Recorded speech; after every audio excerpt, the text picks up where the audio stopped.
नमस्कार दोस्तों। आप देख रहे हैं जीके शिफू और इस वीडियो में आज हम बताएंगे कि जो नासा ने नया सौरमंडल खोजा है उसमें क्या इतनी चर्चा जो हो रही है उसके बारे में ऐसा क्यों है और क्यों उसका जो है सीधी उसकी तुलना धरती से और हमारे सौरमंडल के सूर्य से की जा रही है। तो नासा ने जो नया सौरमंडल खोजा है उसका नाम दिया है ट्रैपिस्ट सिस्टम यानी ट्रैपिस्ट वन सिस्टम। अब उसमें कुछ 7 ग्रह हैं और उनका एक सूर्य है।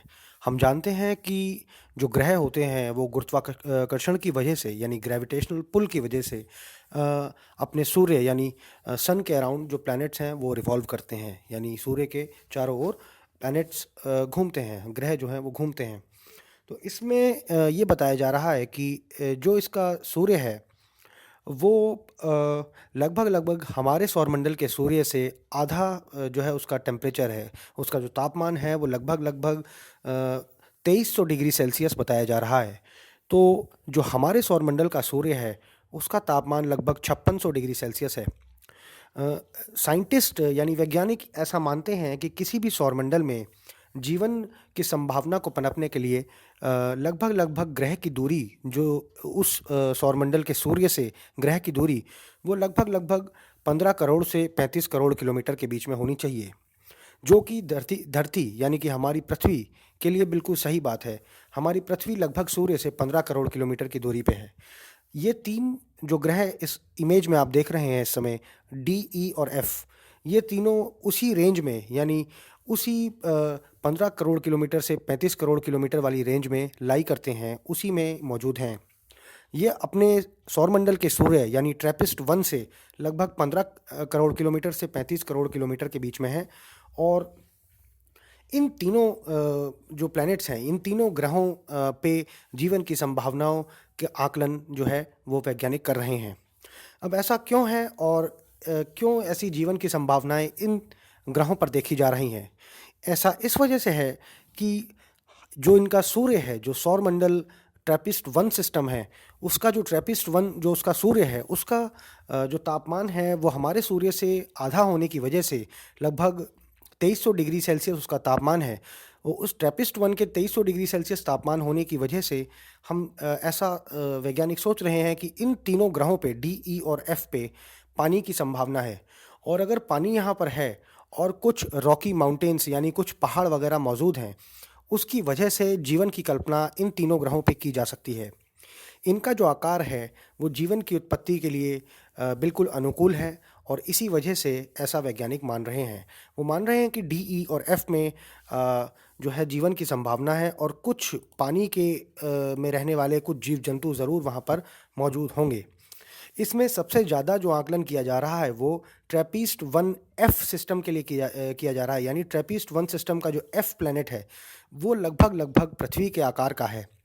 अगर आप इस इमेज में देखेंगे तो उसकी रेडियस जो है वो लगभग लगभग 1.04 टाइम्स ऑफ अर्थ है, यानी उसकी जो रेडियस है यानी व्यास यानी डायमीटर का आधा जो होता है वो रेडियस कहते हैं किसी भी गोलाकार चीज़ के लिए।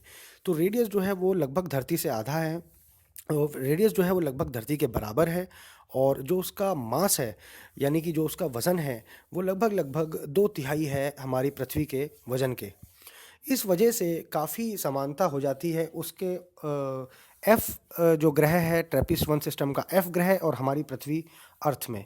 इन समानताओं के कारण ऐसा माना जा रहा है कि यहाँ पर ज़रूर जीवन होगा, यहाँ पर लाइफ ज़रूर एग्जिस्ट करती होगी। दूसरी कुछ बातें हम इस सिस्टम के बारे में यानी ट्रैपिस्ट वन सिस्टम के बारे में बताएंगे।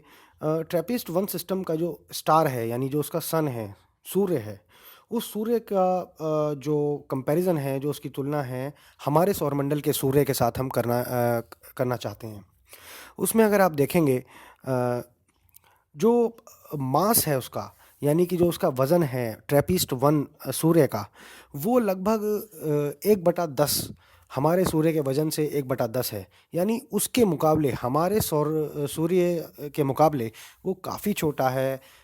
तो इस वजह से जो टेम्परेचर की जो कमी है उस वजह से माना जा रहा है कि पानी ज़रूर वहाँ पे एग्जिस्ट करता होगा डी, ई और एफ पर, और उस वजह से जीवन की उत्पत्ति की परिकल्पना वहाँ पर की जा रही है। और दोस्तों जैसा कि हम जानते हैं कि इसको नासा ने एक्सोप्लैनेट का नाम दिया है। एक्सो का मतलब होता है आउटसाइड या आउटर, यानी कि जो हमारे सौरमंडल से बाहर जो प्लैनेट्स हैं उनको एक्सोप्लैनेट कहते हैं। ऐसा पहली बार नहीं हुआ है कि नासा ने कोई एक्सोप्लैनेट डिस्कवर किया हो। ऐसा नासा पहले भी कर चुका है और कई बार ऐसी डिस्कवरीज हुई हैं। मगर इस जो सौरमंडल में ये ट्रैपिस्ट वन सिस्टम में ऐसी कंडीशंस बन रही हैं डी, ई और एफ के लिए कि यहाँ पर जीवन की उत्पत्ति की परिकल्पना की जा रही है, क्योंकि उसका साइज़ जो है एफ का, खास तौर से ट्रैपिस्ट वन एफ का, वो लगभग लगभग अर्थ के यानी कि हमारी पृथ्वी के लगभग बराबर का है। दूसरी बात यह है इसमें खास कि जो इसका जो डिस्टेंस है, इसकी जो दूरी है हमारे सौरमंडल से, वो लगभग 40 लाइट ईयर्स है। 40 लाइट ईयर्स एक यूनिट होती है डिस्टेंस नापने की स्पेस में। जब हम अंतरिक्ष में जाते हैं तो हम दूरी को नापने के लिए किलोमीटर, माइल, इनकी जगह लाइट ईयर का इस्तेमाल करते हैं। लाइट ईयर का मतलब होता है कि अगर आप प्रकाश की स्पीड से जाएंगे, यानी प्रकाश के वेग से जाएंगे, तो प्रकाश की गति से जाने के लिए जाएंगे तो भी आपको 1 साल लग जाएगा वहाँ पर पहुँचने के लिए। ये होता है 1 लाइट ईयर। और प्रकाश की गति हम जानते हैं 3 × 10⁸ मीटर पर सेकंड, ये प्रकाश की गति होती है। तो प्रकाश की गति यानी कि अगर किसी मान लीजिए आपकी उम्र आज 20 साल है, तो 20 साल की उम्र में भी अगर आप यहाँ पृथ्वी से निकलते हैं, वो भी प्रकाश की स्पीड से, यानी स्पीड ऑफ लाइट की स्पीड से अगर आप निकलते हैं पृथ्वी से और आपको ट्रैपिस्ट वन सिस्टम में जाना है, तो आपको 40 लाइट ईयर यानी प्रकाश की स्पीड से चलेंगे तो भी 40 साल लग जाएंगे। यानी कि आप 60 साल के हो जाएंगे जब आप वहाँ पहुँचेंगे। तो इतनी ज़्यादा दूरी है, आप कल्पना कर सकते हैं दोस्तों। तो ये रहा आपके लिए हमारी तरफ से एक प्रस्तुति जो कि ट्रैपिस्ट वन सिस्टम के बारे में है, जो नासा ने अभी हाल ही में खोजा है। अगर आपको इस वीडियो में दी गई जानकारियाँ अच्छी लगी हैं और आपको कुछ महत्वपूर्ण जानकारी इससे प्राप्त हुई है, तो आप इस वीडियो को लाइक कर सकते हैं और कमेंट और सब्सक्राइब कर सकते हैं। और यदि आप चाहते हैं ये जानकारी और लोगों तक पहुँचे, तो आप इस वीडियो को दूसरे सोशल मीडिया प्लेटफॉर्म्स के माध्यम से शेयर कर सकते हैं। दोस्तों, हम फिर से कुछ और जानकारी पूर्ण वीडियो आपके सामने लाएंगे। धन्यवाद। जय हिंद।